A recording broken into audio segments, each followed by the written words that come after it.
ọjọ́ mánigbàgbé, ọjọ́ ìtàn tí kò ṣeé parẹ́ nínú ìtàn Ilé Ifẹ̀ àti ilẹ̀ Rẹ́mọ lọ́jọ́ tí Kábíyèsí Aláyélúwà Ọba Victor Babátúndé Àjàyí tí wọ́n ṣe ẹlẹ́ńbẹ̀ Kábíyèsí àrólé Oòduà Ọba Ọọ̀ni tilẹ̀ Ifẹ̀ ní ọdún 2018 nínú oṣù kejìlá. Gbogbo àwọn ọba nílẹ̀ Rẹ́mọ òní wọ́n kọ́wọ̀ọ́rìn pẹ̀lú Kábíyèsí Ọba Victor Babátúndé Àjàyí torúkúwà kejì láti ṣe ẹlẹ́ńbẹ̀ o Kadepe lórí sí Kábíyèsí Ọba Adéyẹyè ẹni ìtàn Ògúnwùsì Ọ̀jájá kejì Ọọ̀ni tilẹ̀ Ifẹ̀ lásìkò ìkíni tí Akarigbo ti gbogbo ilẹ̀ Rẹ́mọ tí wọ́n ṣe sí Kábíyèsí Ọ̀ọ̀nìrìṣà lọ́dún tá à ń sọ yìí lọ́dún 2018. Akarigbo ilẹ̀ Rẹ́mọ wọ́n jẹ́ kó yé Kábíyèsí Ọ̀ọ̀nìrìṣà wípé kò sí tàbí ṣùgbọ́n ń bẹ o, ohun tó dájú tó wà lákọọ́lẹ̀ tí ò sì lè yí padà ò ní wípé Ilé Ifẹ̀ ni baba ńlá àwọn ti kúrò, ibi tí wọ́n ń pè ní Remo quarters pé ni baba ńlá àwọn ti kúrò nílùú Ilé Ifẹ̀. wọ́n ní kò sí bẹ́ẹ̀ ṣe fẹ́ kọ ìtàn ilẹ̀ Rẹ́mọ títí bó ti lè wù kó gùn tó, dandan ni kí àwọn ó kíra àwọn káwọn kọ̀tàn ilẹ̀ Rẹ́mọ mọ́ Ilé Ifẹ̀, àti pé kò sí tàbí ṣùgbọ́n wípé Ilẹ̀ Ifẹ̀ òun náà ni orírun gbogbo ilẹ̀ Yorùbá, ilẹ̀ káàárọ̀ òjìrè, torí pé gbogbo ẹni tó bá ti ń pera rẹ̀ ní ọmọ Yorùbá ó yẹ ká mọ̀ wípé Ilé Ifẹ̀ lorírun gbogbo ilẹ̀ Yorùbá, ilẹ̀ káàárọ̀ òjìrè. Odùduwà sì ni bàbá gbogbo ilẹ̀ Yorùbá. Ìwé ìròyìn kọ́, ìwé ìròyìn gbé lọ́jọ́ tí mò ń sọ yìí, ìyẹn ní ọdún 2018 ọjọ́ kejìlá oṣù kejìlá ọdún 2018. ìwé ìròyìn gbé, ìwé ìròyìn kọ́, ẹ jẹ́ mú wá fún yín lẹ́kùnrẹ́rẹ́ bí ìwé ìròyìn ṣe gbé. wọ́n ní Akarigbo pledge to work with Ooni on Yoruba affairs as Remo people reaffirm Ile Ife as home. The Akarigbo of Remo Kingdom, Ọba Victor Babátúndé Àjàyí, has pledged to join hands with the Arole Oduduwa and Ooni of Ife, Ọba Adéyẹyè Ẹnìtàn Ògúnwùsì Ọ̀jájá kejì, for the peace, unity and progress of the entire Yoruba race. The Akarigbo gave the assurance on Monday when Ooni Ogunwusi played host to him and other Remo monarchs. His Ile Oòduà Palace, Ẹnuwá, Ile Ife, for a historical visit and traditional rites. The paramount ruler of the Remo people in Ogun State described Ooni as the father of Yoruba race, endowed with countless unique human qualities and God-given potentials, calling on all the descendants of Oduduwa to support Ooni and other kings in Yoruba land. For the unity of Yoruba, the Akarigbo confirmed that Akarigbo migrated from Remo quarters in Ile Ife, saying that the history of Remo Kingdom cannot be complete without relating it to Ile Ife, the cradle of Yoruba race.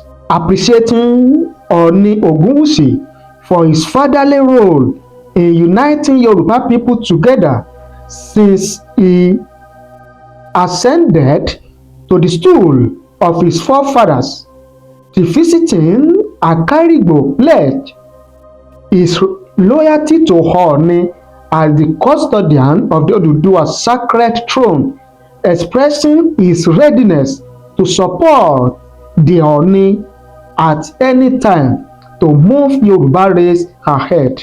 I quote, "I am so happy that Ooni is on a mission to reunite all the descendants of Oduduwa across the world, and I am committed to this motive. We migrated from Remo quarters in Ile Ife, and the history of Remo Kingdom cannot be complete without Ile Ife, the cradle of the Yoruba people. I call on all Yoruba monarchs to support Ooni and other kings in Yoruba land on their efforts to unite Yorubas.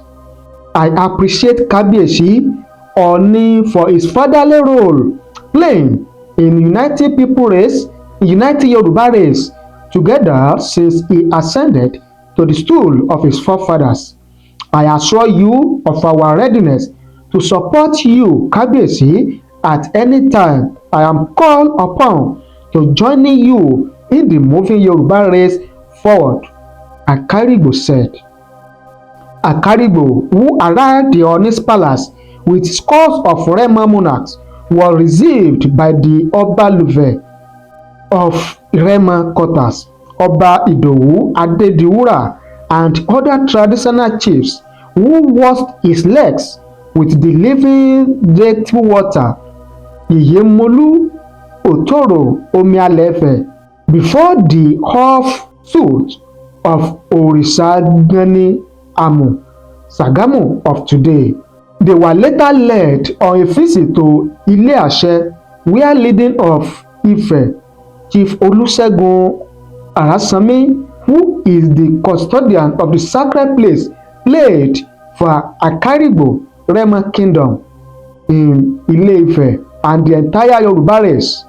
Speaking at the official reception, Ooni Ogunwusi explained that Remo, which is the ancestral home of Remo descendants, is highly symbolic to the enthronement of every Ooni, saying both Remo and Ife are indispensable companions.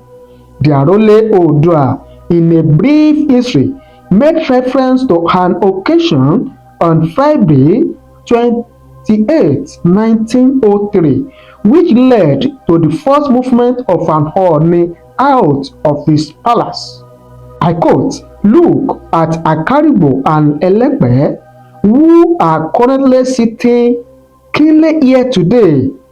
There was a huge battle between them, which led to the first movement of an Ooni from Ile Ife.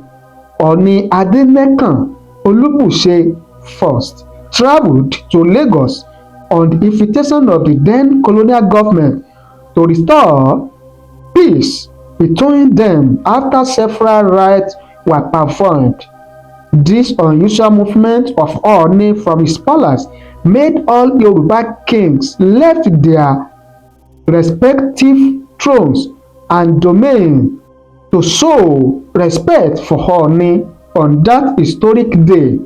This gesture compelled the colonial masters British to gazette the occurrence as such have never been recorded anywhere globally, Ooni said. The co-chairman of National Council of Traditional Rulers of Nigeria, however, led Akarigbo and other monarchs to the Ọ̀rànmíyàn grove known as Ọ̀pá Ọ̀rànmíyàn, where spiritual rites were performed by the Ọba Ìṣòro Ọwá Erúdèmí of Ife. In the same vein, the Aṣíwájú of Remo, Chief Solomon Kayode Ọ̀nàfọwọ́kàn, described the event as a right treat for the rich Yoruba culture, stating that Ile Ife remains home to all descendants of Oduduwa. The Pro-Chancellor of Obafemi Awolowo University, Ile Ife, who is the Aremo Akarigbo of Remoland and the Ọmọ Olókun Àdìmúlà of Ife, Chief Yemi Ogunyemi, said the 2-day visit to Ile Ife will remain unforgettable to the Remo people who just the way the 1903 visit of the then Ooni Olubuse II has remained perpetually remarkable to them.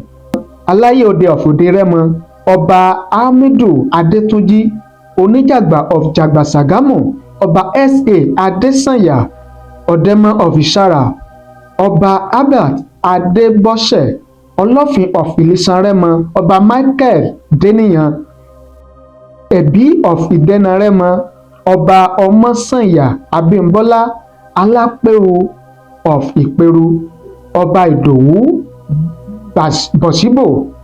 Bosipo and Elepe of Epe Isagamu, Ọba Adewole Osiberu, among others, came with their Akarigbo to Ile Ife.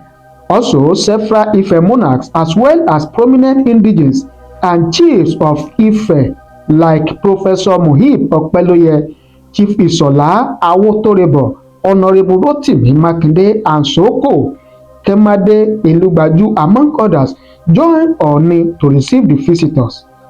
On the second day, Tuesday, Ọba Lufe of Remo quarters, Ife, led Akarigbo to Aka compound, the ancestral home, the Remo people, where the king and his entourage were received by the hundreds of members of the compound with a ram slaughtered as a traditional rite.